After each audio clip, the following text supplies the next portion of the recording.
que là, on a manqué un rendez-vous. Je pense que là, le gouvernement de la CAQ a manqué un rendez-vous. Et j'en suis très attristé parce que j'essayais de donner un exemple au ministre. Je disais, ben voyons donc. Oui, vous me dites que, bon, il va y avoir des gens qui connaissent les Premières Nations, des gens des Premières Nations elles-mêmes qui connaissent.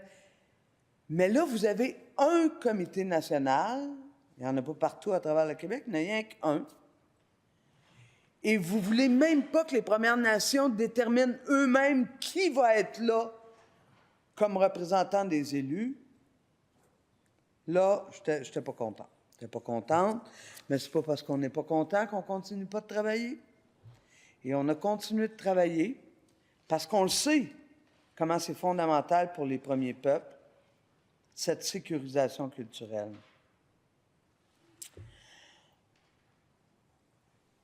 C'est sûr que toute la question, la façon dont le ministre a trouvé pour que, et je le cherche à l'instant, pour qu'on commence à oser peut-être à dire que ça existe, la réalité du racisme et de la discrimination qui est vécue de façon spécifique par les Premières Nations et les Inuits. Ça a été de l'inscrire dans un considérant du préambule. Un considérant du préambule, mais ça donne une orientation. C'est important.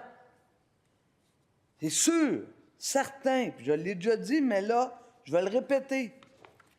Ça aurait été bien qu'on puisse lire là, considérant que l'Assemblée nationale du Québec reconnaît que les Premières Nations, les Inuits, vivent du racisme, de la discrimination spécifique au seul fait qu'ils soient des Premières Nations et des Inuits. Ça aurait été le fun, mais on s'y est pas rendu.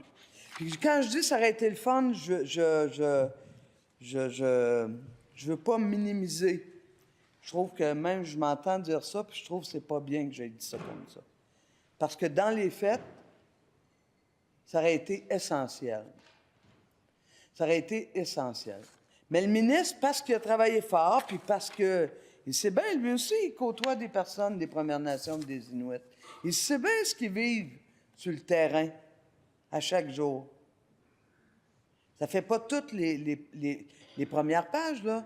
Quand tu as un cancer du côlon et que tu ne te présentes pas à l'hôpital de peur de ne pas en ressortir, pas parce que tu penses que tu vas mourir du cancer du côlon, tu ne sais pas que tu l'as.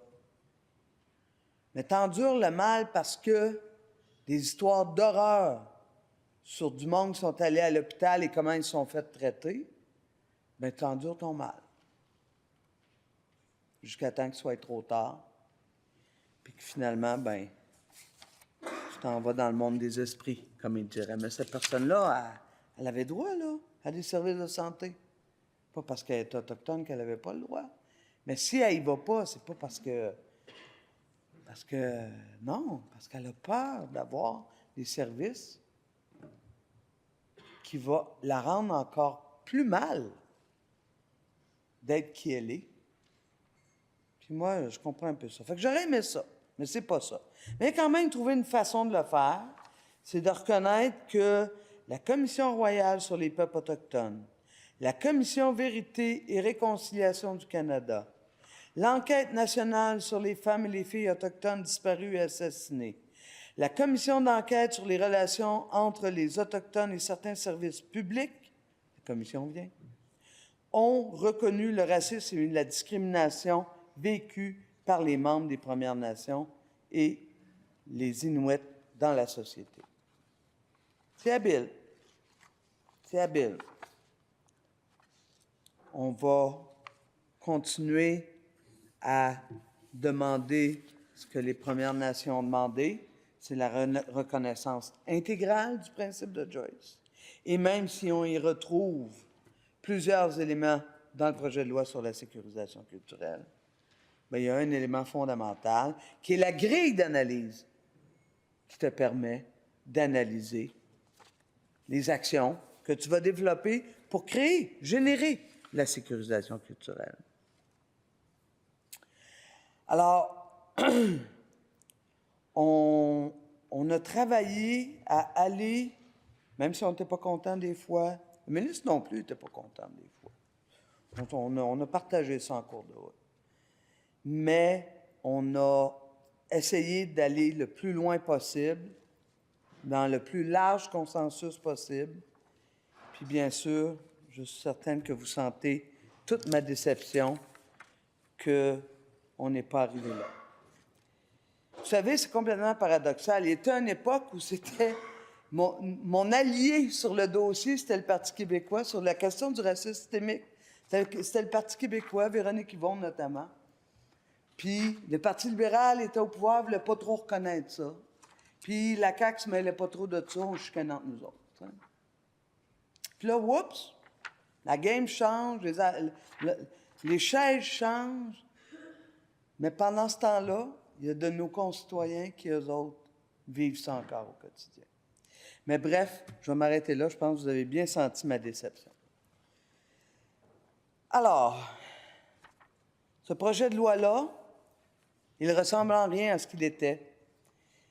On est allé chercher des gains importants pour les gens des premiers peuples, parce qu'en bout de ligne, c'est ça qui est important. C'est ces personnes-là qui vont bénéficier. Et pas juste ces personnes-là, Monsieur le Président. Parce que quand les gens qui sont dans le réseau de la santé, qui sont dans le réseau des services publics, vont faire plus que la formation de 90 minutes qu'ils ont présentement, et qui vont se mettre à réfléchir ensemble avec des gens des Premières Nations sur c'est quoi les billets que je porte, moi, culturellement. C'est quoi, moi, que j'ai enregistré comme intervenante sociale ou comme infirmière ou comme médecin? C'est quoi que j'ai enregistré comme étant ce qu'on pourrait qualifier de préjugement par rapport aux gens des premiers peuples? Quand on va commencer ce travail-là ensemble, on va découvrir, et le on, c'est le on large des allochtones qui vont avoir la chance de travailler sur des projets, des programmes, des mesures de sécurisation culturelle avec les Premières Nations et les Inuits, c'est qu'ils vont découvrir des gens extraordinaires, des gens qui veulent exactement la même chose que nous, c'est-à-dire vivre libre, vivre heureux, vivre en santé, dans toute la fierté de qui ils sont, même si ça fait des décennies, voire des siècles, que des attitudes colonisatrices cherchent à les faire disparaître. Ça rend fier, ça.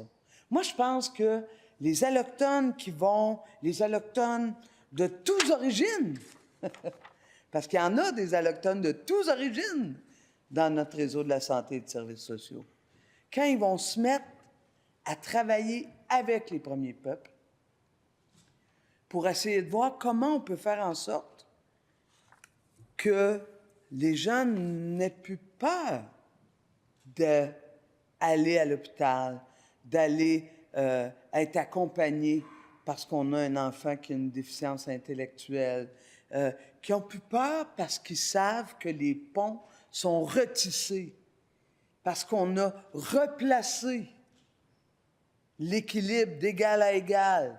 Nous, les Européens, qui sommes là depuis, bien sûr, 300 ou 400 ans ou 20 ans, ça dépend, et eux qui sont là depuis toujours, on va avoir rétabli l'égalité entre les nations. C'est un rêve. Vous avez le droit de me dire « je suis rêveuse ». Mais j'espère que je suis rêveuse. Parce que les droits des Autochtones sont des droits humains. Ça devrait tout nous interpeller, ça. Et je pense que ça va interpeller les gens avec lesquels que la loi qu'on a créée va leur exiger de développer des pratiques de sécurisation culturelle. Je ne pense pas qu'ils vont dire « Ah non, pas un autre job qui arrive d'en haut ». Je pense qu'ils vont dire « Enfin, je peux avoir des outils pour être capable de me mettre en relation d'égal à égal avec les gens des Premières Nations. » Fait que moi, je pense que c'est plutôt positif. C'est sûr que, bon, quand je lis dans l'article 1 de mémoire, c'est-tu bien ça, Manon? L'article 1, dans un des petits picots, le 5e, qu'on dit que la mise en œuvre des pratiques culturellement sécurisantes doit tenir compte des dispositions législatives et réglementaires relatives à l'organisation du fonctionnement de Santé Québec et des établissements. Ça tombe sur le sens, il faut qu'ils respectent la loi. Un petit reste de phrase que j'aurais bien voulu qu'il disparaisse. Puis ça dit « ainsi que des ressources humaines, matérielles et financières dont ces derniers disposent. » Bien là, vous comprendrez que les gens qui nous écoutent, première chose qu'ils se disent, « Bien voyons donc, vous adoptez une loi, puis vous dites tout de suite que s'il y a des limites, on va passer à un autre appel. » Dans le cadre de cette loi-là, on indique même que les ressources financières et humaines peuvent être un frein au développement de ces pratiques-là. Moi, le ministre a essayé de me rassurer, il a essayé de nous rassurer. Je n'étais pas la seule à soulever cette question-là. Je ne suis pas très rassuré. Et j'ai une extrême confiance au comité national parce qu'il va être composé des gens des Premières Nations, entre autres. Mais moi, je vais avoir un œil particulier sur celle-là. Parce que c'est toujours ça, hein? Dans la vie, certains disaient l'argent, c'est le nerf de la guerre. Moi, je pense que le jour où on comprendra que l'argent, c'est le nerf de la paix, peut-être qu'on prendrait les choses différemment. Et dans ce sens-là, je suis très inquiète de voir cet article-là, mais le ministre a essayé de me rassurer et j'ai confiance au Comité national de coordination. Alors, on a fait du bon chemin, on a travaillé fort. C'est clair qu'on n'a pas passé ni par le chemin de la co-construction, même si on a créé des petites craques en cours de route. Je sais qu'il y a des gens qui ne seront pas contents, comme je sais qu'il y a des gens qui vont être très contents. Moi, je suis très contente d'une très grande partie du travail qui a été réalisé. Mais par contre, Monsieur le Président, je vous annonce que je vais voter contre. J'en avais déjà avisé le ministre. Parce que pour moi, c'était dès le début du processus. Là, ça serait le fun qu'on s'entende ici, tout le monde, là. Quand il y a une loi qui concerne les Premières Nations, vous ne l'écrivez pas avant d'aller voir. Vous allez voir, puis là, vous dites, j'ai une loi qui va concerner vos nations, mettons, sur les mines, mettons, sur Hydro-Québec, mettons, je pourrais en nommer une norme, là. Parce que toutes les lois qu'on écrit, Monsieur le Président, ont des impacts sur les premiers peuples. Et je pense que ça serait bien qu'à partir de maintenant, les gens qui sont au gouvernement, puis là, je parle de ceux qui sont là présentement, mais il y en aura d'autres. On ne sait pas qui sera les autres.